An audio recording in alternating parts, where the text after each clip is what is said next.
วิตคนเฮาที่บ่มีราคาก็คือชีวิตที่บ่เกิดมาทำประโยชน์เพื่อผู้อื่นได้เลยบ่มีราคาหมดค่าความเป็นคนหมดค่าความเป็นมนุษย์มันสิเกิดมาในฐานะร่ำรวยก็สร้างได้มาโดยการเบียดเบียนได้มาโดยการข่มเหงตัวนี้ความสุขสบายของเขาความร่ำรวยของเขาได้มาเพราะเลือดเนื้อผู้อื่นหยาดเหงื่อและแรงงานของผู้อื่นไร้ค่าไร้ราคาแบบนี้คนกินความเป็นอยู่ก็กินชีวิตผู้อื่นการใดมากก็ใดมากโดยการเบียดเบียนข่มเหงผู้อื่นนะคิดเบิ่งดีๆเด้อแล้วก็เฮ็ดชีวิตทำชีวิตตัวเองให้หมดค่าราคาความเป็นมนุษย์บ่มีค่าแม้กระทั่งคนเป็นคนการอยู่การกินค่าสัตว์กินอันหนึ่งแม้การใดมากซึ่งเงินทองชื่อเสียงการใดมากเลยเลือดเนื้อหยาดเนื้อแรงงานของผู้อื่นนะมันจึงบ่ได้ให้ค่ากับคนแบบนั้นแม้มึงสิหยดใหญ่มันได้กระสร้างตายคือเก่านะแต่ห้าจึงเอาทุกก็จำเป็นคนที่สร้างสาธารณกุศลใดที่เป็นประโยชน์ต้องเป็นประโยชน์โดยธรรมประโยชน์ทางธรรมประโยชน์สัมมาทิฏฐิแม้นสิแลกโดยชีวิตแม้นจะมีการฆ่ากระจางแต่ว่าเจตนาของเฮาบริสุทธิ์ในการเพื่อสินำคนอันได้รู้ธรรมให้ได้เห็นธรรมเฮาจะเอาธรรมเป็นไงเจตนาคือประคองคนเข้าสู่สัมมาทิฏฐินะยุคสมัยปัจจุบันนี้ก็เป็นยุคกาขาวอยู่แล้วกาขาวมันบ่มีดอกในโลกนี้อย่างว่ามีแต่กาดำหมดนั่นแหละแต่ว่าปริศนาธรรมของคนโบราณเอาไว้บอกไว้คนเลวถูกยกย่องว่าเป็นคนดีเขาเจ้าเรียกกาขาวจากว่าล่ะนั่นแหละพวกนี้บ่ได้มีค่าราคาอีหยังดอกเปรียบเทียบข้าราชการบางพวกบางหมู่เรานักการเมืองนะยังก็แล้วแต่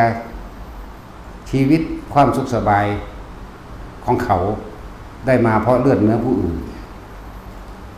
ความมีเงินเดือนตลอดทั้งยศถาบรรดาศักดิ์ได้มาเพราะหยาดเหงื่อแรงกายและการข่มเหงผู้อื่นบัดนี้ถ้าคนมันดีสมมุติต้องสมมุติเอาเพราะว่ามันบ่ค่อยมีปานใดข้าราชการดีโดยเฉพาะบักใหญ่ๆเนาะนั่นแหละถ้ามันดีใช้อำนาจและยศถาบรรดาศักดิ์ของตัวเองให้เป็นประโยชน์เป็นสาธารณกุศลอันนี้จะดียิ่งขึ้นไปเข้าใจว่าล่ะถ้าใส่ไปทางที่ถูกต้องเป็นผู้นำที่ดีได้นะจะดียิ่งเลยพวกนี้แต่ก็สิมีหมู่บริวารหลายที่จริงคนทั้งหลายมีจิตใจสำนึกในความดีอยู่เด้แต่ว่าคนเลวมันหลายกว่าแต่บ่เฮ็ดน้ำเขาแน่เพราะว่าตัวเองบ่ดีจริงใช่ก็ล่ะถ้าบ่เฮ็ดน้ำเขาถ้าเฮาผู้อื่นเขาก็เฮ็ดคือเก่าเสียคือเก่าถ้าคนมันดีจริงนะบ่มีทางนะนั่นแหละเพราะว่าเขาบ่เอาธรรมเป็นไงเขาบ่เอาความจริงเป็นไงเขาบ่เอามัคคะโนฆะสัมมาทิฏฐิเป็นไงศาสนานี่พระพุทธเจ้าเฮากว่าจะเกิดเป็นศาสนาใดก็ขามากคือกันนั่นแหละมีผู้ใดกล่าวเอาได้แบบนี้บางภพบางศาสตร์บางสมัยพระพุทธเจ้าของเฮาก็เป็นนักรบขามาเพื่อจะตั้งบ้านเมืองแล้วก็ทำคุณงามความดีถ้าที่เป็นมโหสถลบขาคือกันเพื่อจะนำคนเข้าสู่สัมมาทิฏฐิเด้เพื่อจะนำคนเข้าสู่ความจริงเอาง่ายๆอีกอย่างหนึ่งพระเจ้าอโศกมหาราชนี่ขามาเท่าใดล้านได้10 ล้านมาเด้บาดสุดท้ายมากลับใจนะมากลับใจใหม่แล้วก็มาบำรุงพุทธศาสนานำคนเข้าสู่สัมมาทิฏฐิบ่ล่ะก็บ่เห็นว่าเราไปตกนรกทางใดเกิดเป็นงูเหลือมกับงูเหลือมที่อยู่อายุประมาณบ่ถึงปีหรอกเว้ยแต่ว่าใครแน่ถ้าไม่เห็นเถระซึ่งเป็นลูกเพิ่นเองไปโปรดเอา รักษาศีล5เด้อตายซ้ำได้ไปสวรรค์ฆ่าคน10ล้านเนาะฉะนั้นเฮาก็ต้องมีมั่งเพราะว่าซุมื้อนี้คนเลวมันหลายเฮ้ยคือโจรปล้นคนจนไปแจกคนรวยเขาก็เป็นบุญคือกันตัวเนาะสมัยพุทธกาลก็โจรข้าวแดงเด้ซั่นปล้นพวกอำมาตย์พวกปุโรหิตขี้โกงจังว่าล่ะแล้วก็เอาไปแจกให้กับคนทุกข์คนยากเด้โจรข้าวแดงเราตามพ่อแม่ครูอาจารย์แม่ก็ว่าเพิ่นมาเกิดเป็นหลวงปู่ตื้อนี่ได้ล่ะแน่สมัยนั้นก็บรรลุเป็นพระโสดาบันโจรไว้นะ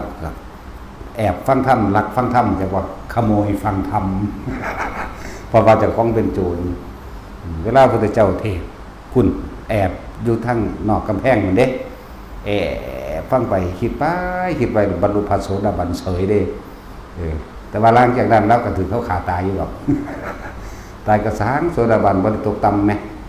แล้วก็เกิดเลี่ยราดมาเลยจนมาเกิดเป็นหลวงปู่ตื้อนี่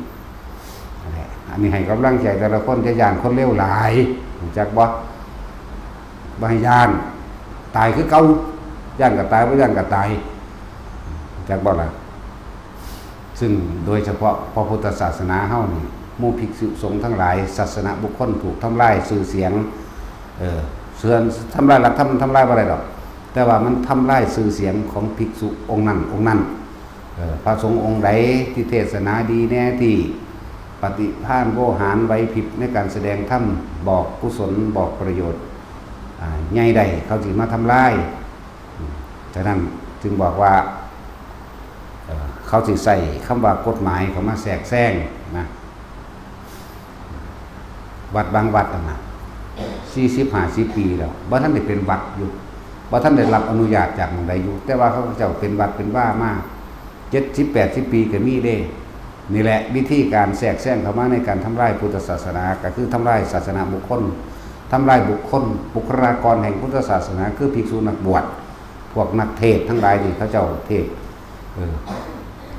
หน่อยบ่แน่จริงเขาเจ้าบ่ออกมาเทศเด้มันเป็นไปโดยธรรมของมันเด้แต่จังว่าบ้านใดหรือลูกศิษย์ลูกหาเวลาครูบาอาจารย์ถูกเขามากล่าวตูใส่ไหลทำลายเฮาเป็นผู้อยู่น้ำเพลินเฮาเป็นผู้คุกคลีกับเพลินเฮาหูจักการไปการมาเฮาหูจักการใส่การสอยเฮาหูจักกริยามารยาทเฮาหูจักว่าเพิ่นสร้างประโยชน์แนวใดนะร่วมตัวกันปกป้องเพิ่นแหน่จะปล่อยเพิ่นแต่ลำพังผู้เดียวหลายเห็นบ่ล่ะก็ต้องอาศัยกำลังความสมัครสมานสามัคคีนำซึ่งเฮาเห็นมาเรื่อยๆนี่คุณจะเว้าเรื่องไกลๆแน่คือจังครูบาศรีวิชัยครูบาเขาปีมื้อนี้ไล่มาแต่ผู้ใดดูฮู้ประวัติของเพิ่นมันตักน้ำตาไหลไปพร้อมมันเด้เขาเจ้าถูกทรมานถูกกันแกล้งจากสงฆ์คือกันอย่างหนึ่งถูกกันแกล้งจากข้างโลกในอำเภอมื้อนี้ในอำเภอปลัดจังหวัดหรือ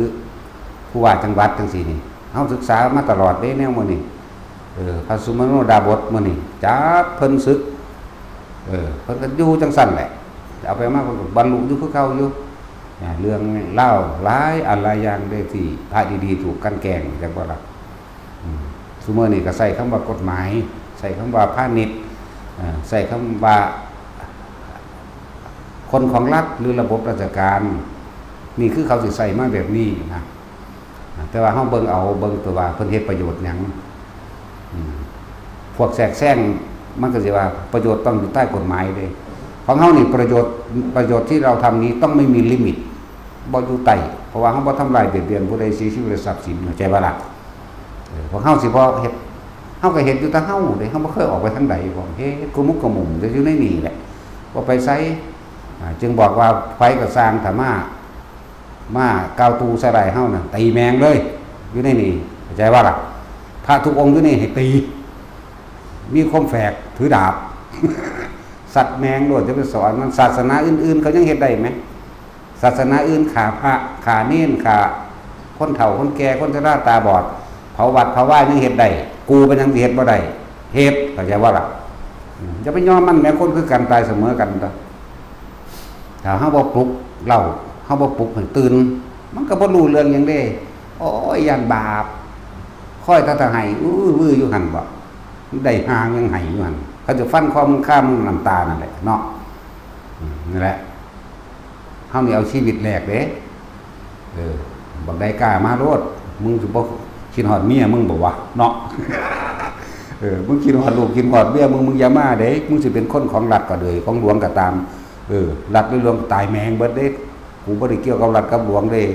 กูเกี่ยวกับธรรมนั่นมึงคิดฮอดเมียมึงอย่ามาเด้ป่าไม้โดยเฉพาะป่าไม้เขามาบริเวณไหนยิ่งแมงเลยเข้าใจว่าล่ะบ่หนำใจนำไปหม่องมันกูสูญแล้วนั่นใช่แล้วเห็นบ่นี่คือการแกล้งอันใดก็ได้ก็เอาป่าไม้ไปบุกลุกคนพ่อคนแม่บ่เขาเฮ็ดมาหลายปีแล้วเนาะท่านแล้วผู้ใดบ่แน่อย่ามาเด้อยู่ดีใจใหญ่สมุดแดงบ่คิดดีๆเด้อคนโตบักใหญ่นี่ใจสมุดแดงบ่เนาะบ่แม่นน้อยเด้ใจมดแดงเห็นว่ามันกัดสร้างมันกัดจนโตมันตายพุ่นเด้นั่นแต่จริงบ่ได้คิดออกรู้บ่เวลามันกัดเฮามันกัดฝังหัวเฮาเด็ดโตมันออกหัวมันก็ต้องฝังแขนเฮานี่เด้อย่าแต่ว่าเจ้าของเก่งเด้อย่าว่าของใจเด็ดเดียวเด้สูงมดแดงบ่ได้เนาะเฮาให้เฮ็ดใจใหญ่คือมดแดงถึงสิโตน้อยก็แค่ว่าล่ะเวลาเกิดเรื่องเกิดเล่ามาอันนั้นอันนี้คนบ่เคยมาสั่งวัดสั่งว่ามันบ่รู้จักโคตรพ่อโคตรแม่ยังนั่นเนาะคนบ่เคยสั่งวัดมันบ่รู้จักเด้ก่อนที่สิสร้างก่อนที่สิหยังสำนักพุทธสำนักผิดนั่นน่ะสำนักผิดจักว่ามันสิเฮ็ดแม่มันหยังบอกคนนั้นบอกคนนี้เฮาไปซื่อๆบ่สิแล่นออกรับดาบ่มีดอกจักยามใดมีแม่งสิยกเลิกดอกบางคนบ่จักหยังอีหลีเด้บ่จักหยังอีหลีเด้พอออกพระแอร์มันจะคนเป็นมาแมวยังดอกดูเขาแตกหมาน่ะก็เลยเฮ็ดยังแต่คนไปฟ้องแรงมาด่าพระสิจับศึกพระอย่างเดียวเด้มันบ่ได้มันเตะปากคือหยังเด้เดี๋ยวสักมื้อนึงเตะปากนี่แหละจะสั่งโพดเลยบ่มีปกป้องเอาไปมาเลยค่อยเป็นนั่นเป็นตำรวจพระเป็นผู้ที่จับศึกเป็นผู้สิมาว่าเขาตักเตือนด่าเพราะว่าไปฟังชาวบ้านภาษาชาวบ้านซื่อน้องมีความรู้หาแม่งหยังเอามาเป็นแม่งอย่างนั้นสั่นเนาะจ้องเจอเทือนๆคือเฮานี่มาโลดตีปากมึงบัดหลายหม่องหลายอันหลายลาวบ่จักเลิกแล้วหลายก็เลยกฎหมายใดก็สร้างที่จริงคุณธรรมต้องขึ้นตรงเหนือกฎหมายเด้เพราะว่าบ่เป็นไปด้วยการเบียดเบียนทำร้ายให้ผู้ใดผู้หนึ่งเสียชีวิตและทรัพย์สินแล้วก็เอื้อประโยชน์ต่อชนคนหมู่มากจริงๆต้องเอื้อประโยชน์ให้เขาแม่นบ่ล่ะเพราะแต่ว่ากฎหมายบุกรุก12ไร่บุกรุก5ไร่เห็นมั้ยอันใดที่มันเป็นประโยชน์ต่อกันมันเป็นจังซี่อยู่นํกันโดยสร้างประโยชน์ร่วมกันบ่ได้อันนั้นคือมันหนักทำลายเด้พวกที่พวกเอาสิเอาหลักการต่างๆมาหักล้างคือพวกนั้นคือพวกทำลายพุทธศาสนาจังว่าล่ะนั่นแหละให้เบิ่งเอายังก็เลยทุกคนปกป้องแน่พระสงฆ์องค์เจ้าก็เป็นประชาชนคนหนึ่งในประเทศเด้บ่ล่ะแล้วพระสงฆ์องค์เจ้าผู้เพิ่นสร้างสาธารณประโยชน์มากมายเยอะแยะเลยน้ำท่วมทั้งใดก็ไปก่อนหมู่สงครามก็ไปก่อนหมู่แผ่นดินถล่มก็ไปก่อนหมู่พระได้ถึงก่อนนั่นแล้วนักการเมืองมันไปถึงหาแม่งเด้เนาะมันย่างตายก็ดอมันมีเงินเดือนหลายมันมียศถาบรรดาศักดิ์มันมีลูกมันมีเมียเสือกมีเมื่อยหลายคนอีก มันก็เลยต้องย่านเนาะแต่สินั่นแหละรัฐบาลมันบ่มาสนใจดอกมันแย่งเก้าอี้แย่งรายได้มันเองพวกนี้มีชีวิตความเป็นอยู่เพราะการกลืนกินเลือดเนื้อของบุคคลผู้อื่นเด้กินหยาดเนื้อแรงงานกินพวกนี้หมู่พระสงฆ์องค์เจ้าลงมาสิแทนที่สิมาเอื้อเฟื้อซึ่งกันและกันเพิ่นสร้างประโยชน์นะคือในกรณีหลวงตาสิมนี่แหละบ่อนำพระอินทร์นี่แหละองค์เพิ่นสร้างประโยชน์ตั้งแต่กี้ภูเขาหัวโล้นหัวโขกอยู่ต้นไม้กับพวกป่าไม้หลักไปขายเบิดแล้วตัดไม้ไปขายได้หลายๆใหญ่ๆแม่นไผบ่แม่นป่าไม้ตัวนี้เนาะ บ่หน่วยหนึงกับหน่วยหนึงตัดอยู่หันตัวชาวบ้านสิไปตัดได้สำใดบ่ก็บ่ได้แก้เป็นซุ่งเลยพุ่นไม้กองอยู่ภาคกลางไม้ส่วนมากไม้มาจากภาคอีสานบัดนี้มันผ่านไปได้จังได๋สั่นตำรวจผ่านการตรวจผ่านการจับไปได้จังได๋สั่นว่าล่ะบ่ได้น้อยเด้มันเป็นซุ่งบักใหญ่พุ่นเด้2คน3คนโอบพุ่นเด้แต่ละท่อนแต่ละต้นนั่นแหละถ้าสิพัฒนาประเทศชาติร่วมกันก็ให้ร่วมกันตัวอันพัฒนาเอาแต่เจ้าของเอาแต่เงินเจ้าของบ่เห็นแล้วโอ้เขาเจ้าเฮ็ดประโยชน์เพิ่นเฮ็ดประโยชน์จริงๆก็มาร่วมกันตกลงกันแก้ไขเอื้อเฟื้อซึ่งกันและกันเอาเพิ่นเฮ็ดประโยชน์ก็ปล่อยเพิ่นเฮ็ดไปหยังมันบ่ล่ะอันนี้เอาเรื่องบุกรุกเอาเรื่องเผาเอาเรื่องล้ำนะอันผู้ฟ้องกันก็เป็นแมงไผเดี๋ยวนี้เนาะมันบ่รู้จักสร้างประโยชน์ได้บักหามันฟ้องกันเลยบักใดอีใดก็สร้างแมงเด้มึงแน่จริงมาหากูนี่มึงสิได้ขึ้นเมื่อวานบ่ไงเท่าใดมันก็ทอลงดอกเว้ยเนาะแต่พอเสียสละพอใจดีอย่าอยู่เด้หม่องนี้แหละอยู่นี่ปกป้องแมงเบิดพระสงฆ์องค์เจ้าเฮาเป็นอันเดียวกันเบิดทั่วโลกพระว่าปกป้องพระจังสิไปปกป้องไผเหลวเฮาก็มีธรรมเฮาก็มีวินัยอยู่ดอกวินัยน่ะมันแน่นหนายิ่งกว่ากฎหมายอยู่แล้วถ้ามันเลยวินัยไปแล้วก็มันก็เป็นเรื่องการผิดกฎหมายจังว่ากันอันนี้สิเอากันเป็นเอากันตายเวลาหลบต่อสู้กับเขมรกันเสือกบ่มีผู้ใดไปมีแต่พระเดี๋ยวนี้พระก็เฝ้าไม่ใช่แดนเด้อหลวงตาเยือนนะว่าซั่นเกือบก็บ่ใส่ดอกหลวงพ่อนั่นก็เลยตากแดดดำขมอให้มีอยู่โอ้ยตาเยือนอาจารย์เอกมื้อนี้เดี๋ยวเพิ่นก็อยู่เฮ็ดถนนหนทางเสร็จสับมาแล้วล้วนแล้วตั้งแต่ประชาชนคนหวังดีตลอดทั้งมีก็มีพระนี่เด้เป็นหลักพระเหตุนั่นว่าซั่นพระเหตุแล้วก็หมู่ประชาชนพวกเขาเสียสละตัวเองนี่บ่เฮ็ดยากที่ยังนี่เฮ็ดดีเนาะเพราะว่ามันมีคนอิจฉานะแม่ข้าเฮ็ดดีเลยตัวยากหยังบาดให้กูวันนี้แม่นว่าล่ะเอ้าข้าเพื่อดีก็มีเอาก็เอาคือเขาเลยพระเจ้าสั่งกูก็สั่งพระเจ้าคือกันนั่นแหละเขาเฮ็ดได้เฮาก็เฮ็ดได้จ้ะเรียกร้องกันใส่กันโลดมันหยังนะจักแนวใดสิยกเลิกดอกกฎหมายคุ้มครองสงฆ์คุ้มครองแมงบ่กูบ่เห็นว่าผู้ใดมาคุ้มครองมีแต่ทำลายซ้ำว่าแต่เป็นหยังขึ้นพรบนั่นหน้านี่หมวดนี่ว่าด้วยเรื่องช่อโกงตรวจสอบเงินบริจาคจังซี่นะเอายังว่าเงินบริจาค มึงบ่รู้จักบ่เขาบ่ได้ไปปล้นมาใช้เงินผิดประเภทว่าประเภทใดประเภทสูกำหนดไว้นั่นแหละ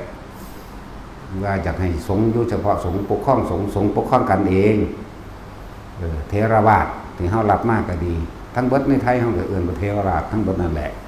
มันมีดอกธรรมยุทธมหานิกายเอิ้นว่าเทรวาททั้งเบิดนั่นแหละต่างตรงที่ว่าอารัญญวาสีหรือข้ามาวาสีผู้อยู่บ้านกับผู้อยู่ป่าซื่อๆจริงๆก็อยู่ในหมวดแห่งเทรวาทอารัญญวาสีผู้อยู่ในอารันลาวป่าบำเพ็ญเพียรภาวนาในป่าพระครูป่าเด้บ่ได้ครูตึกเด้เนาะบ่ได้ครูตึกใบยกแม่นว่าซั่นบ่ได้คือตกแม่นฮัตตันเด้แม่นว่าล่ะบ่ได้ครูโรงแรมหรือรีสอร์ทเด้พระพุทธเจ้าก็ได้บัญญัติไว้เด้องค์ใดบวชเข้ามาแล้วก็โน่นภูเขานั่นเรือนว่างลอมฟางป่าไม้เงื่อมผาถ้ำอันเป็นที่ผาสุขแก่การบำเพ็ญสมณะของพวกเธอที่ต่างหากได้ล่ะป่าช้าเนี่ยบอกมิตรป่ากับป่าก็สิพาออกจากป่าได้จังไดเขาเมืองกับขาคนกันเลยเนาะคือว่าหรือว่าคนมาบ่าวใจจดจ่อใส่ในประโยชน์ธรรมะประโยชน์หรือสิ่งที่พระพุทธเจ้ากระทำมาฆ่าสัตว์ทั้งหลายบำเพ็ญเพียรมาจนกว่าสำเร็จเป็นพระพุทธเจ้าใดคนบ่ได้เอาใจใส่จดจ่อปานนั้นดอกอ่านพระไตรปิฎกก็อ่านเอาไว้ทำลายหมู่คณะสงฆ์เท่านั้นพวกทำลายก็ดี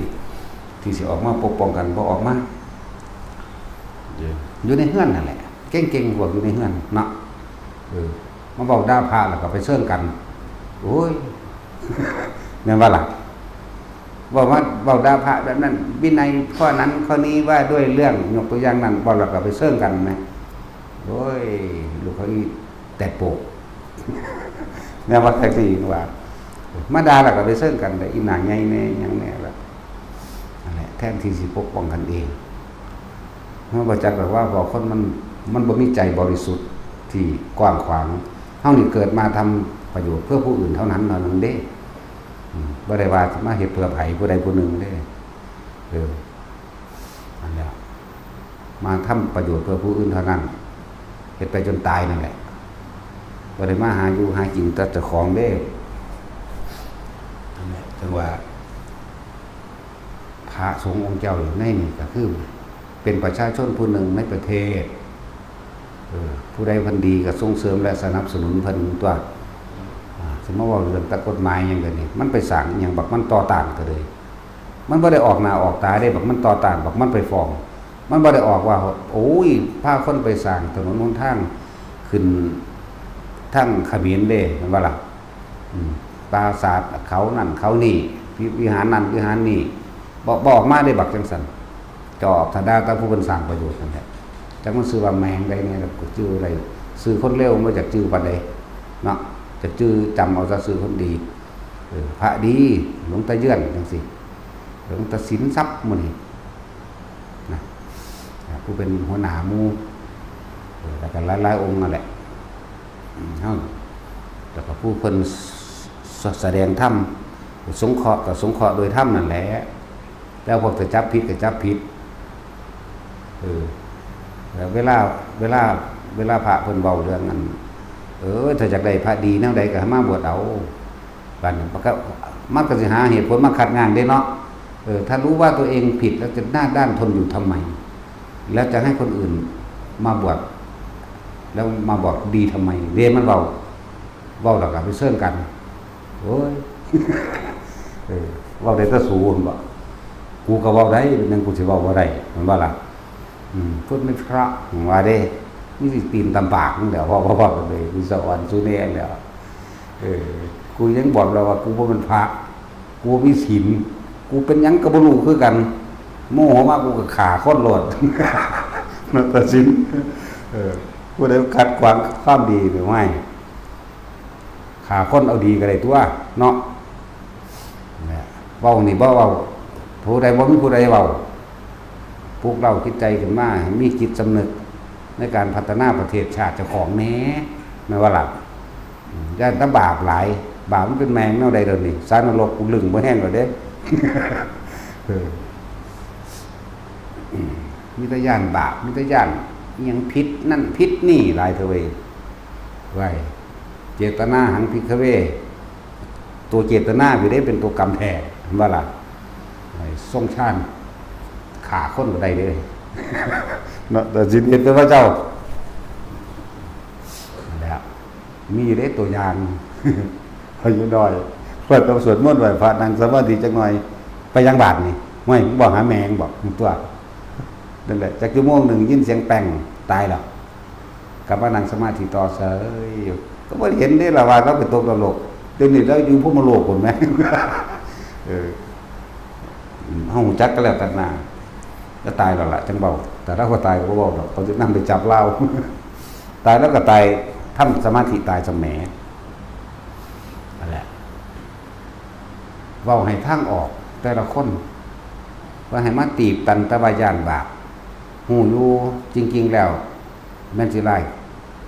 สำใดสำหนึ่งกับคนเฮาก็มีจิตใจสำนึกในฮิริโอตปะอยู่ดอกคนพุทธนี่มัน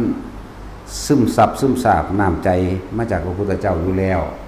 มีเมตตาอยู่แล้วมีกรุณาอยู่แล้วเด้แต่ว่าเป็นหลงผิดเพราะคำยุ่งส่งเสริมจากพวกนอกศาสนาเด้จากว่าล่ะเดรัจฉีพระเจ้าเอิ้นเดรัจฉีอารัชชีต่างๆนี่นะเอิ้นพวกเดรัจฉีนอกศาสนาซึ่งมีความเชื่อที่ไม่ตรงตามความเป็นจริงมันก็ระยางกันอย่างสั้นแหละปุ๊จะให้ตื่น ปกปักรักษาบุคคลผู้เพิ่นสร้างประโยชน์แหน่เพิ่นสิเป็นไผก็สร้างปกป้องรักษาซึ่งกันและกันเพิ่นสร้างประโยชน์ได้กว่าเฮาก็ส่งเสริมสนับสนุนว่าคือหลวงตาสินทรัพย์ตอนนี้แหละเฮาถ้าเรื่องส่งเสริมสนับสนุนคนทำดีเอาอยู่แล้วหรือคือเรื่องครูบาชัยวัดจังซี่เว้าขึ้นบุกลุก 2,000 ไร่ 3,000 ไร่เฮ้ยอันนี้บ่เป็นความจริงปากขาดเอาคุณแม่เนาะยังลืมละว่าสิเว้ามันเว้าบ่ออกเว้าออกได้แต่คำว่าอภูตวาตีนิริยังอุปติบุคคลผู้ใดกล่าวตัวผู้อื่นด้วยถ้อยคำไม่จริงย่อมลงสู่นรกสิเว้าคำนั้นไปอีกก็เว้าบ่ได้บัดอยู่ผู้เดียวเสือกเว้าได้คิดได้นะสิเว้าคำนี้เอาไว้สู่อากาศเสือกเว้าบ่ได้มันตายอีหลีโลดเอาไว้หยังพุทธเจ้าเกิดมาหลายล้านพระองค์แล้วคนก็ยังอยู่เพราะสำนีเนาะเขาสิแค่หยังวะท่านล่ะแต่ตัวเองก็ทั้งเกิดผ่านพุทธเจ้ามาบวชเอหิภิกขุ3,500,000เป็น14,392พระพุทธเจ้าตัวก็ยังศูนย์ใส่ผู้นั้นศูนย์ใส่ผู้นี้โมโหจังนั่งคองอนอยู่กรรมดาคนอีกคือหามันสายยังกับคนอยู่น้ำบ้านน้ำเมืองที่บ่รู้จักว่าอันใดเป็นโทษอันใดเป็นประโยชน์เนาะอันใดมันเป็นสิสร้างสรรค์กับประเทศชาติตัวเองบุคคลที่ควรส่งเสริมสนับสนุนนี่แหละพระสงฆ์องค์เจ้าผู้เพิ่นซอยเหลือสังคมผู้เพิ่นเป็นจุดศูนย์รวมทั้งจิตใจพร้อมจุดศูนย์รวมทั้งสงเคราะห์โลกพร้อมนั้นบ่ล่ะควรส่งเสริมสนับสนุนรักษาไว้เนี่ยตัว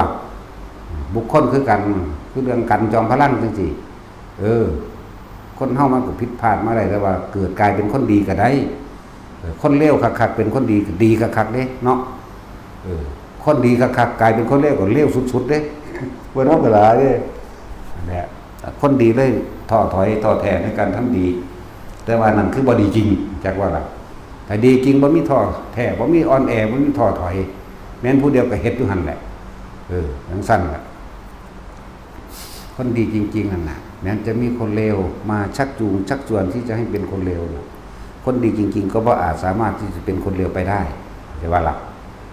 คนดีจริงเป็นแบบนั้นเขาจะยึดคุณธรรมความดีสร้างประโยชน์ต่อสาธารณชนเป็นต้นประโยชน์นี้เป็นประโยชน์โดยธรรมเป็นประโยชน์โดยให้เห็นสัมมาทิฏฐิให้เห็นความจริงของโลกเฮาน้อมนำเข้าสู่อริยสัจ4ได้นี่น้อมเข้าสู่แต่ว่าเครื่องกั้นเครื่องกลาง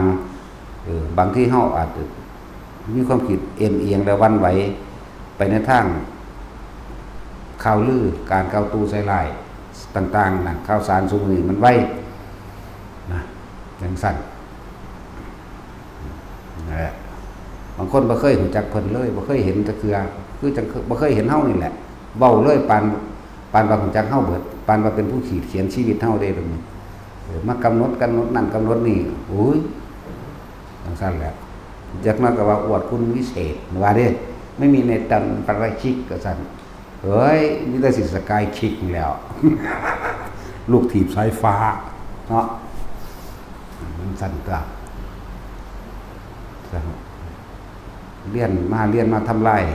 ผู้เพิ่นรักษาไว้ยังสิสำคัญเท่ากับบุคลากรอันเป็นศาสนาบุคคลผู้รักษาพุทธศาสนาโดยแท้จริงคือภิกษุนักบวชถ้าว่ามีภิกษุนักบวชเฮาถ้าสิเว้าเรื่องใดๆเอาลองเบิ่งแหน่บ่มีผู้ใดเว้าเรื่องธรรมะเด้มันบ่มีพระให้เปรียบนั่นว่าซั่นบ่มีพระให้ยกถ้าวันบ่มีแล้วเอาแม่สิไปเว้าวางใดนะกันแล้วนักปฏิบัติกับนักเรียนต่างกันคือหยังจ้ะนะเว้าให้ดูถูกก็ดูถูกเด้เนาะเฮาก็เรียนคือกันบัดนี้กูก็เรียนดีบ่ดีกูจบสูงกว่าสู่สำทักธรรมก็เลยแล้วกูก็ปฏิบัติบัดนี้แล้วเฮาก็ฮู้อารมณ์ความรู้สึกต่างๆน้ำปานน้ำดงน้ำร้อนน้ำหนาวน้ำหิวน้ำหวาดกลัวน้ำสยดสยองคันครามต่างๆกับสถานที่กับถนนกับทางที่เฮาไปนิมิตต่างๆประสบการณ์ต่างๆมันเป็นความจริงแบบใดเฮารู้กว่าเด้เฮาสิได้เปรียบตรงที่ว่าเฮาออกป่ากินนั่นว่าล่ะนั้นแต่เดี๋ยวนี้ก็อยู่ป่าเด้บ่อยู่ตึกเว้นเทศเด้เนาะว่าเว้นเทศก็ยิ่งแล้ว อนั่นแหละส่วนผู้เรียนมาซื่อๆเรียนมาแล้วเอาไปถากถางคนนั้นกระแหนะกระแหนไปแสะคนนั้นคนนี้เนาะพวกมาหาแมงบอกพวกหมาที่เนาะได้ตาเฮาแม่นอยู่ดอกหมามันก็มีหน้าที่เฮาพวกหมานี่มาหาหรือหมานี่นะมีหน้าที่เห่ามันเห่าไปเบิดเด้มันไม่รู้ได้ว่าใครดีใครชั่วเพราะหน้าที่ของมันคือเห่าเนาะใช่แล้วจะเห็นแมงยังกูไปเห็นวันออกหนาพอบอกไปซอยผู้ใดดอกเนาะนี่แหละเขาจึงบังเอิญนะซื่อๆอยู่ปลุกใจให้ทุกคนตื่นแน่พวกเขาถูกครอบคลุมโดยศาสนาอื่นๆจักว่าล่ะถูกครอบคลุมโดยลัทธิเดรัจฉีเด้จักว่าถ้าพวกเขาคนถ้าเข้าใจว่าแต่ของเป็นพุทธแท้ๆนะก็ต้องปกป้องตัวเองตัวถ้าพุทธศาสนาในไทยหายไปแม้พระมหากษัตริย์ก็ทรงอยู่ไม่ได้นี่สิบอกให้เด้อคำว่าชาติแล้วแต่มันสิเปลี่ยนไปตามผู้นำได้บัดนี่มันว่าล่ะชาติหมายถึงบุคคลทั้งหลายอยู่ในแผ่นดินนี่แหละคำว่าชาติเลยฉะนั้นถ้าชาติแล้วก็ต้องเป็นพระพุทธศาสนาจึงจะมีพระมหากษัตริย์พระมหากษัตริย์กับพุทธศาสนามาพร้อมกันเด้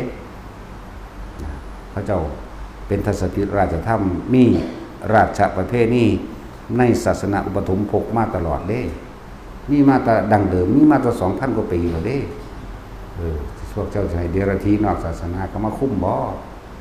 ทุกอย่างล้วนแล้วแต่มีเบื้องหลังเรื่องของครูบาใช้วัดจังซี่ก็มีเบื้องหลังมีคำสั่งจากเดรัจฉีนอกศาสนาแต่พวกอันนั้นก็ถูกชักจูงชักชวนจากบ่ล่ะให้คล้อยตามให้สวยการทำลายได้ง่ายคือการทำลายให้เกิดการเสื่อมศรัทธาหรือว่าล่ะเพราะว่าคนบ่ได้ปฏิบัติเข้าถึงความจริงได้มีแต่ความเสื่อมป่านนี้เอาศรัทธาไปฝากไว้กับตัวบุคคลแต่เวลาเขากล่าวตูใส่ไหลกันนะโอ้ยกูอุตส่าห์ศรัทธาว่าเด้เนาะเพราะว่าตัวเองบ่ทันได้เข้าถึงหลักธรรมจริงๆเวลาครูบาอาจารย์องค์นั้นองค์นี้มาเลยไหลไปน้ำเขาเลยแม่นบ่ล่ะ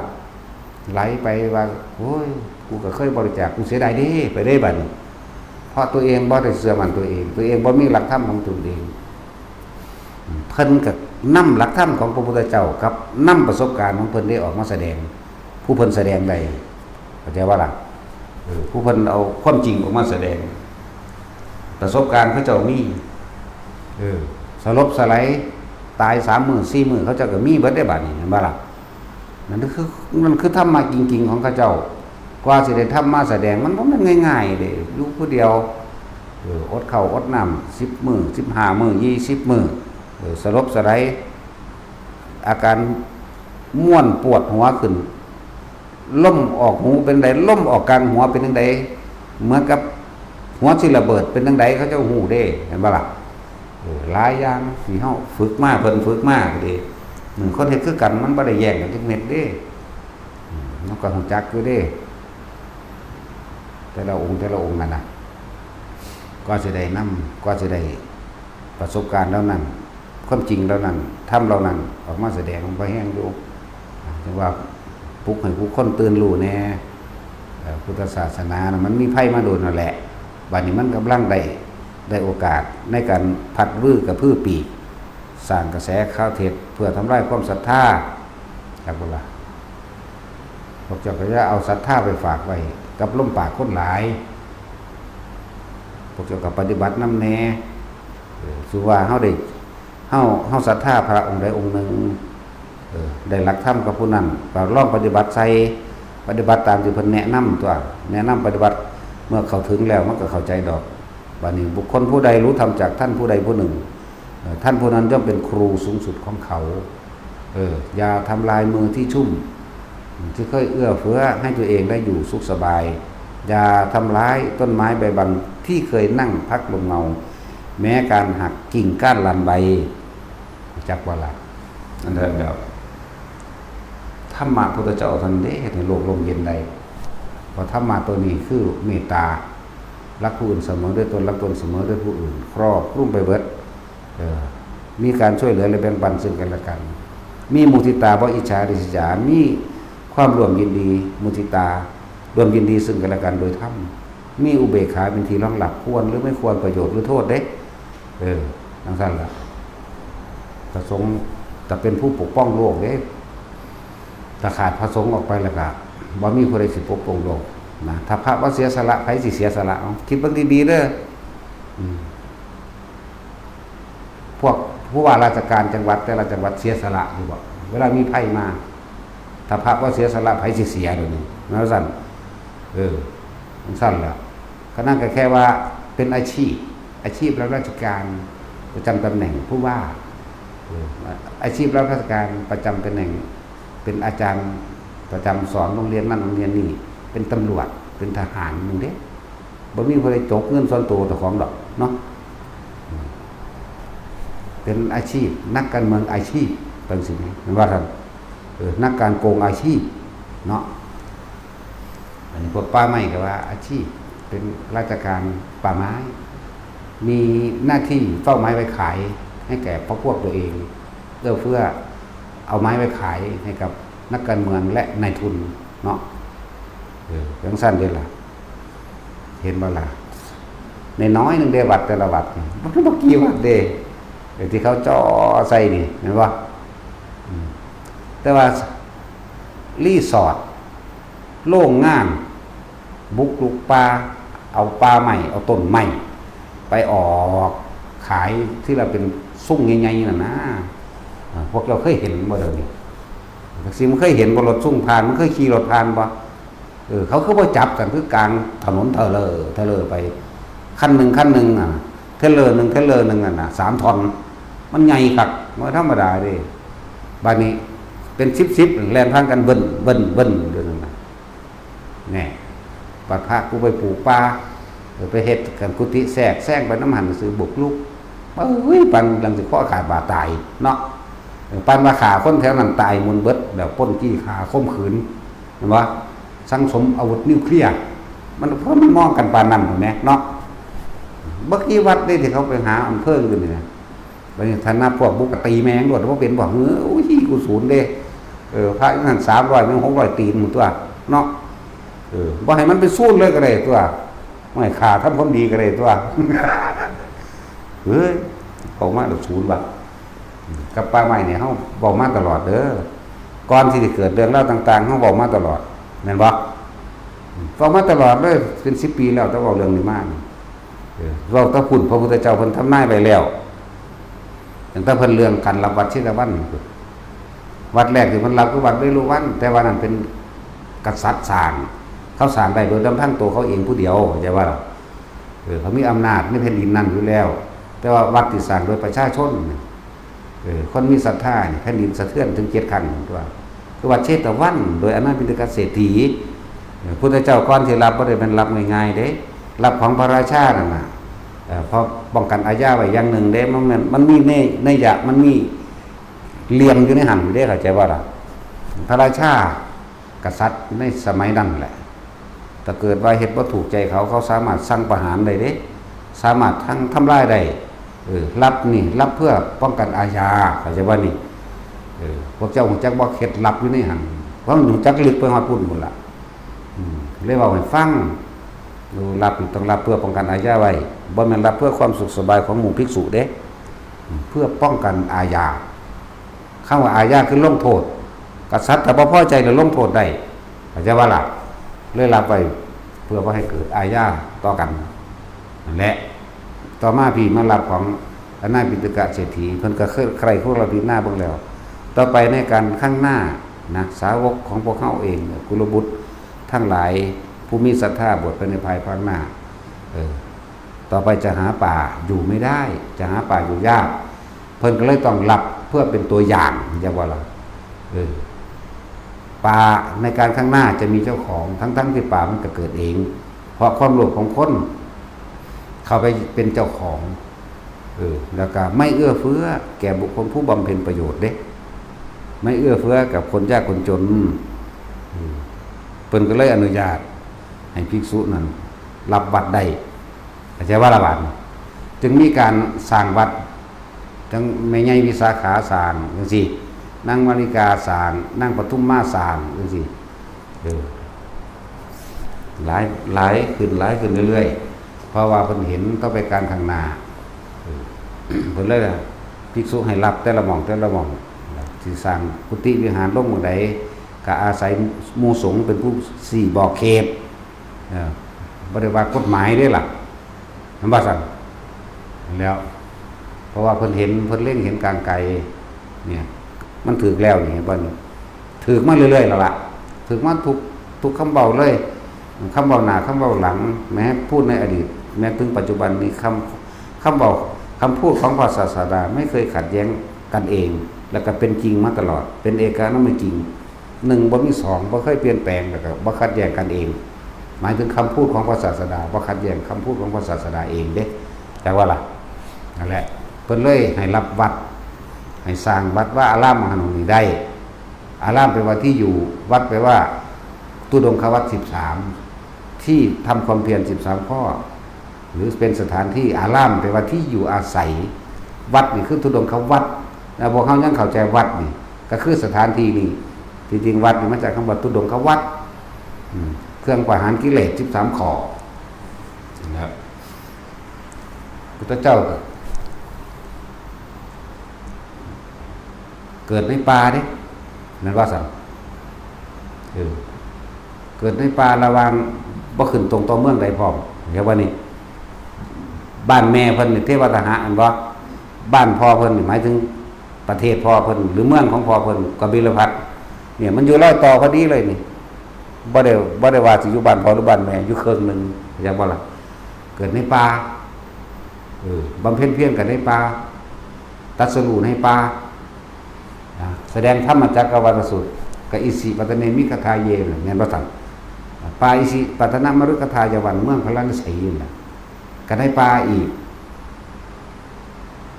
หลายอันหลายอย่างก็ตายในป่าพร้อมไปเผากับเผาผู้ป่านั่นแหละบ่ได้เผาในเมืองเด้แม่นบ่ล่ะบัดนี้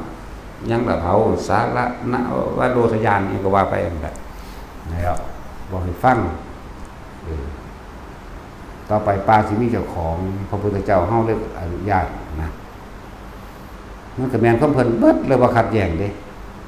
นั่นแหละปานนี้การสร้างวัดแต่ละที่เด้อเฮาสิได้สลึงหนึ่งจากหน่วยงานราชการต่างๆไม่เคยมีจากกระทรวงทบวงต่างๆของทางราชการในประเทศไม่เคยมีแม่นบ่มีสลึงหนึ่งก็บ่มีบักใดอีใดว่ามีมามึงมาถามกับกูนี่สลึงหนึ่งก็บ่มีบาทหนึ่งก็บ่มีจักว่าล่ะนั่นแหละบ่ได้มีเงินทั้งหลวงทั้งราชการคือศาสนาอื่นเด้ศาสนาอื่นมีงบประมาณสร้างเสยเด้จักว่าล่ะเฮาบ่ได้มีงบประมาณมีตั้งแต่ศรัทธาอันเกิดจากความอยากแบ่งปันเพื่อสร้างบุญสร้างกุศลไปได้ภายภาคหน้านำกันมีแต่คนผู้มีศรัทธาที่มาสร้างนำเฮาบ่ได้มีเงิน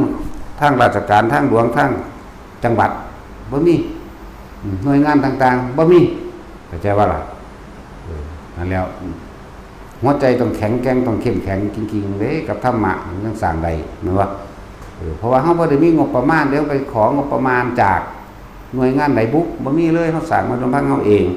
จากบุคคลผู้มีศรัทธาฉะนั้นตัวเองสร้างมาแล้วก็จงรักษาโดยชีวิตจักว่าล่ะรักษาบ่แม่นหึงหวงเด้รักษาบ่เป็นเจ้าของเด้นี่รักษาเอาไว้เพื่อกุลบุตรไปในภายภาคหน้าและเป็นสถานที่ทรงธรรมจักบัดสถานนี้เป็นสถานที่ทรงธรรมรักษาธรรมรับใช้ธรรมส่งต่อธรรมให้กุลบุตรลูกหลานไปในภายภาคหน้าเด้นั่นแหละที่เฮ็ดมาสร้างมานี่บ่แม่นว่าสิมาหวงไว้ดอกจังว่าบุคคลสร้างอันใดไว้แล้วถ้าตัวเองไม่รักษาที่ตัวเองที่สร้างขึ้นมาเองนะแล้วใครจะมารักษาให้แม่นบ่ซั่นพอเฮาสร้างขึ้นมาเนี่ยด้วยกำลังใจของเฮาด้วยศรัทธาของเฮาและทุกๆคนที่ร่วมกันบักที่ว่ามาต่อต้านมันบ่เคยมาบริจาคให้เฮาเด้ป่าใหม่มันบ่ได้มาบริจาคแมงเด้มันมีแต่มาไล่กูซ้ำเนาะ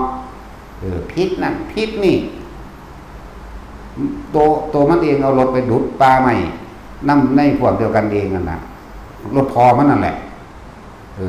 ถ้าเอารถผู้อื่นมันจับ มันอ้างว่าเป็นป่าใหม่เป็นพนักงานป่าใหม่ถ้าเอารถมันเองบ่เป็นหยังอยากว่าล่ะอีหานั่นจังมื้อนึงพาหมู่เขาไปเผาเฮือนมันอยู่ มาไล่ทางหูหลายนะ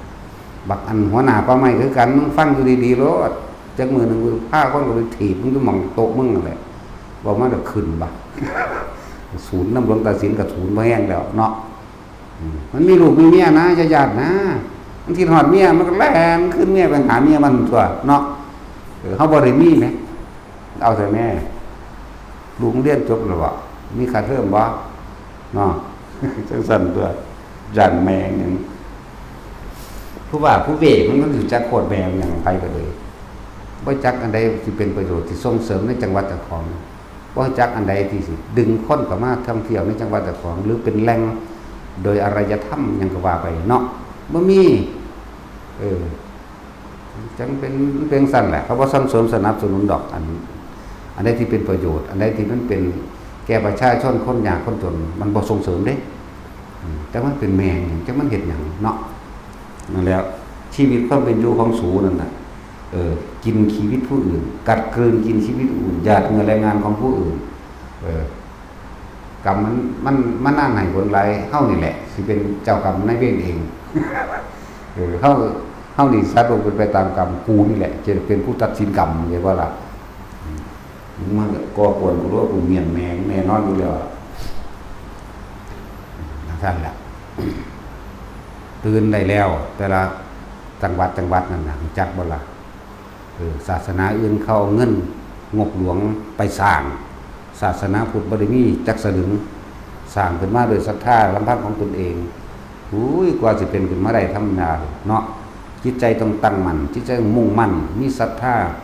มีปัญญารู้แจ้งตามความเป็นจริงเห็นเหตุในการไกลอันใดเป็นทุกข์อันใดเป็นโทษอันใดเป็นประโยชน์เด้ปัญญาแต่ก็มีความเพียรพร้อมศรัทธาปัญญาความเพียรบัดนี้จาคะมีความเสียสละในตนเองท่านและจาคะและเสียสละออกจากความยึดมั่นถือมั่นในตนเองสละตนเองว่าที่นี่จะเป็นประโยชน์ในการพักหน้าที่นี่จะเป็นสถานที่รองรับธรรมะรองรับบุคคลผู้เดินทางไกลรองรับบุคคลผู้ทุกข์ยากจะเป็นที่พึ่งพิงพักอาศัยของคนยากและของคนจนคนที่มีความทุกข์นี่เห็นว่านี่สละตัวเองออกรับใส่ตัวและศีลมีศีลก็คือโดยเจตนาแล้วเนี่ยไม่มีความเจตนาในการทำร้ายเบียดเบียนให้ผู้ใดผู้หนึ่งเสียชีวิตและทรัพย์สินเข้าใจว่าล่ะมีสัจจะด้วยนี่สัจจะนี่ทั้งโลกิยะสัจจะโลกุตระสัจจะและมีสัจจะตั้งมั่นในตนเองสัจจะนี่เป็นบารมีอย่างยิ่งคิดเอาไว้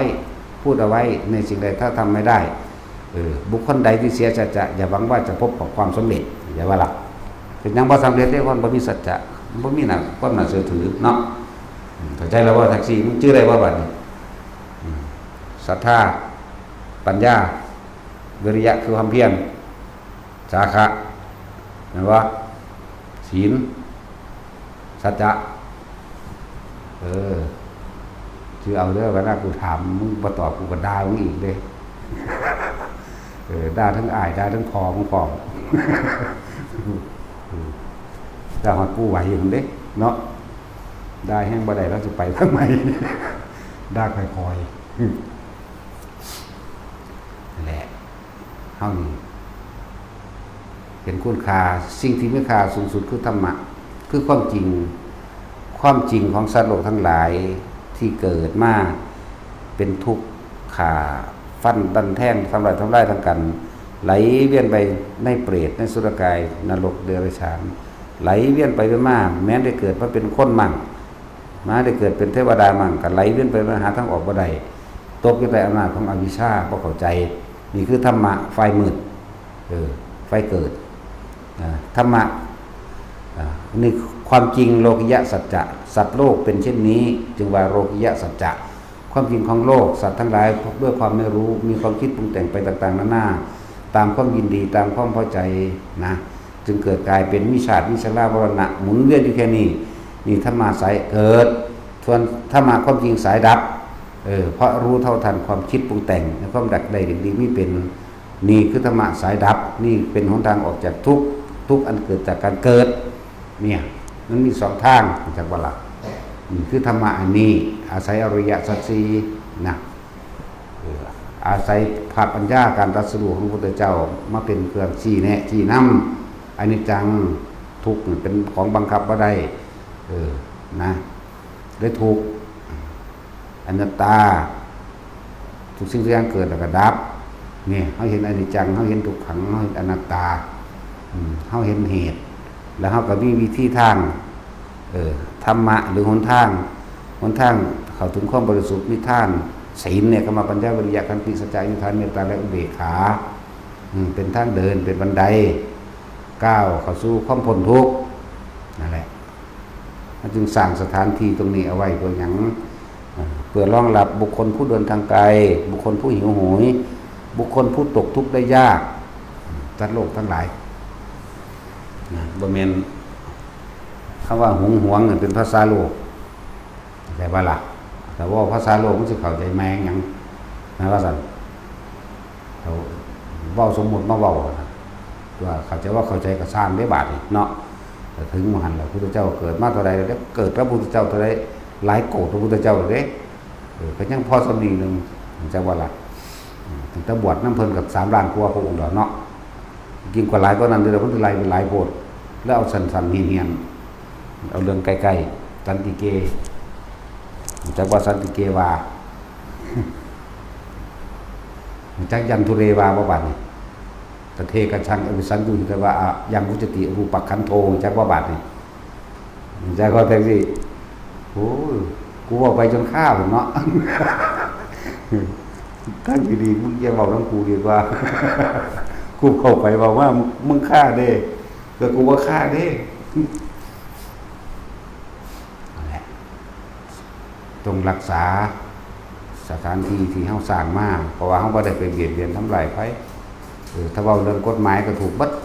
ไม่ถ้ามันเลยเนาะพระวินัยมันผิดกฎหมายเนาะก็เป็นผิดไปอย่างอื่นถึงมันบ่สมควรตัวเนาะ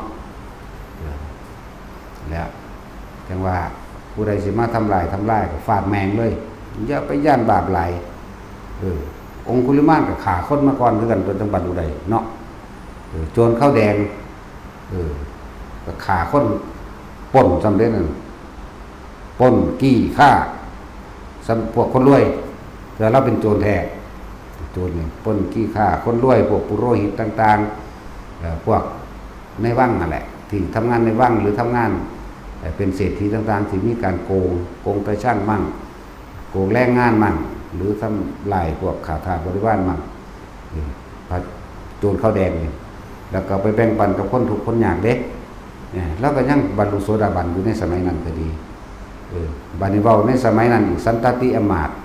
พระเจ้าปเสนให้ไปปราบโจรชายแดนจังว่าล่ะฆ่าคนแสนกว่าเด้แถมสำนอบฉลองให้7มื้อเนาะปิดเมืองฉลองอย่างสนุกสนานมั่นเอานั่งสนมให้ผู้นึงว้ายแล้วก็7มื้อแล้วก็ทั้งฆ่าคนมาแล้วทั้งมาได้อีเมียน้อยอีกเนาะทั้งกินเหล้าเมายาคุยโอ้อวดมีอยู่แล้วคือผิดศีลประตูขอแต่ว่าเรื่องผิดศีลเนาะแต่ว่าเจตนาเขามีได้มันตั้งคนละอย่างกันเด้คนนั้นตายเมียน้อยตายเมียไม่ตายไปหาพระพุทธเจ้าแสดงธรรม4คำบรรลุอรหันต์เฉยใช่ป่ะล่ะฉะนั้นสิญาณเฮ็ดหยัง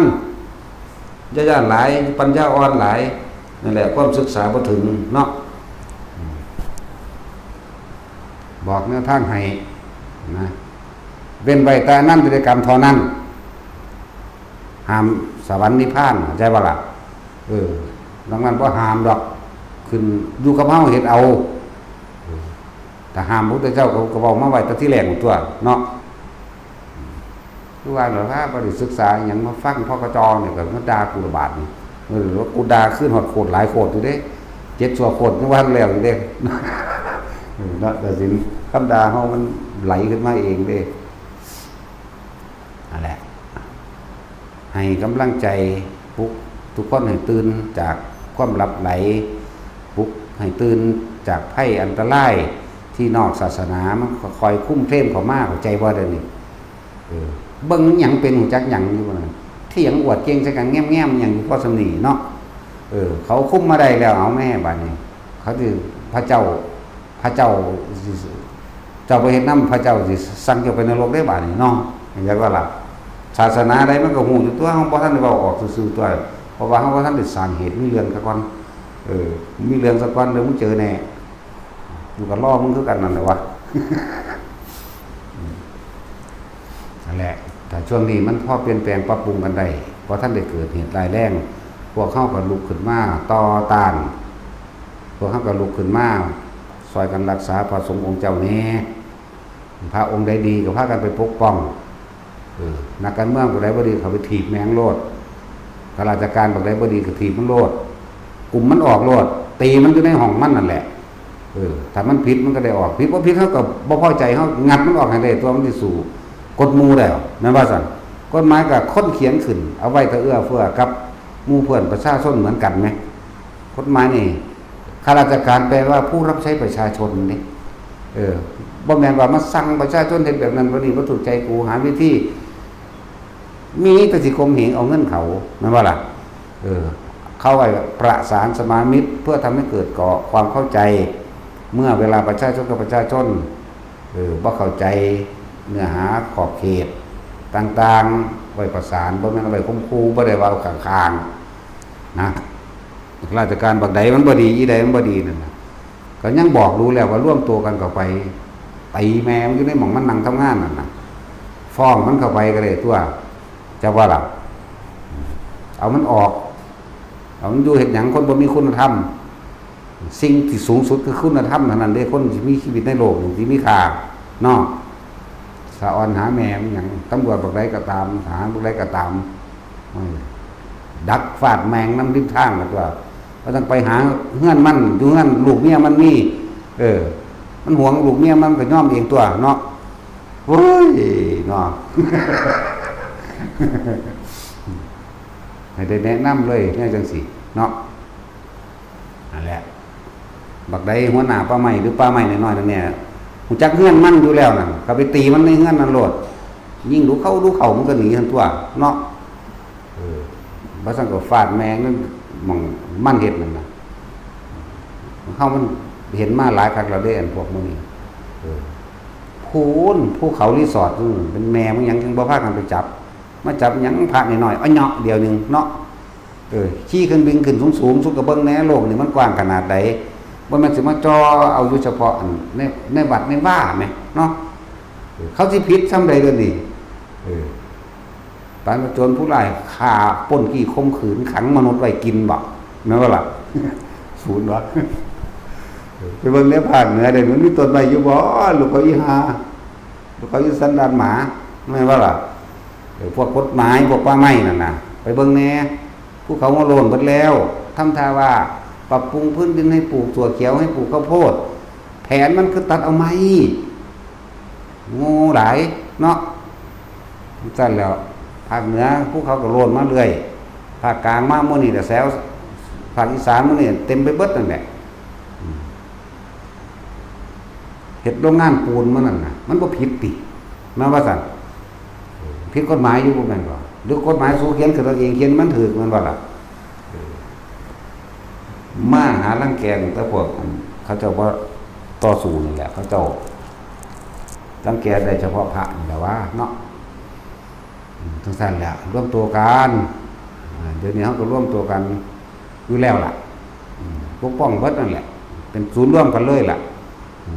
บ่ว่าจะเป็นวัดป่าวนพระอินทร์กับเฮาเดี๋ยวนี้ก็เป็นอันเดียวกันนั่นแหละใช่วัดมื้อนั้นให้มีปัญหาเป็นเดียวกันเบิดมหากุโรธพาลุยดอกเนาะตัดสิน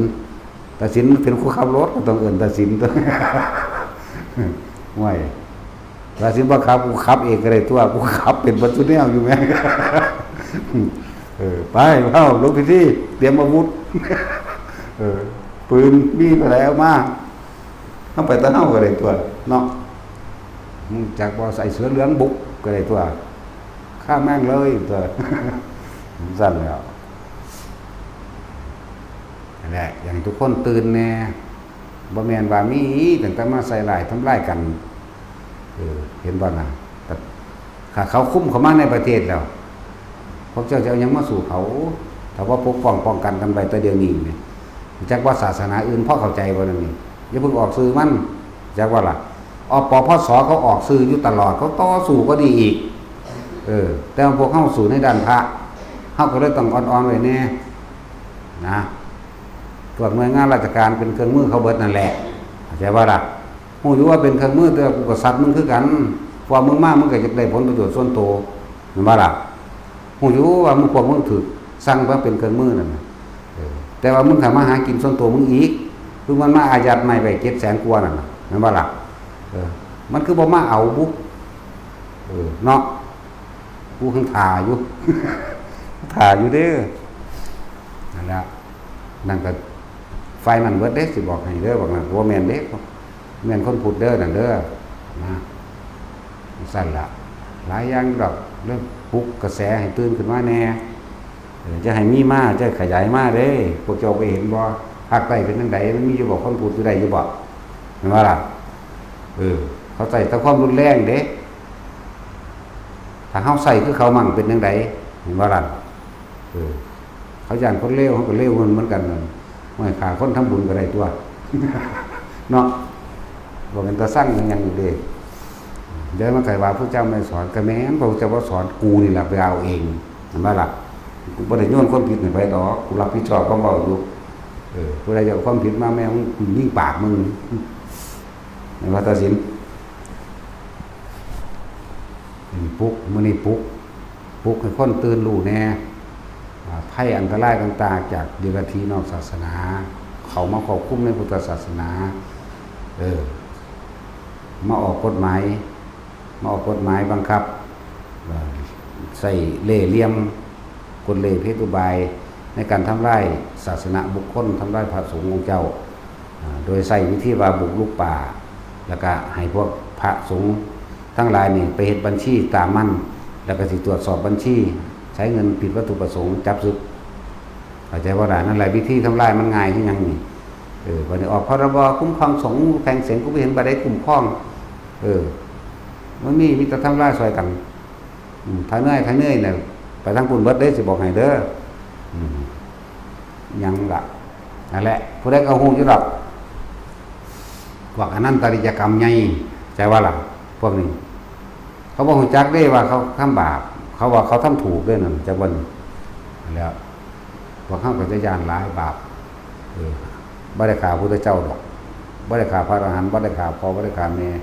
เฮาบ่ได้เฮ็ดสังฆเพศทั้งมีแต่ร่วมผสมเข้าเป็นหนึ่งเดียวกันเนาะ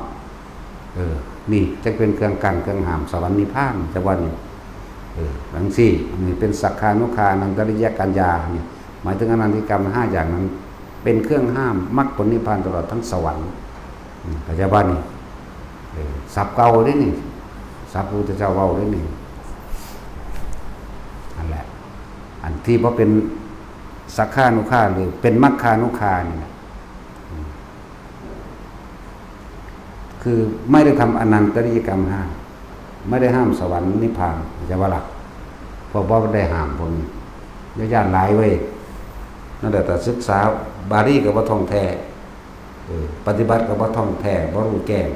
บ่สระตายใดมันก็ได้เป็นอาเก้อกลางฟังเขาก่อนนะว่า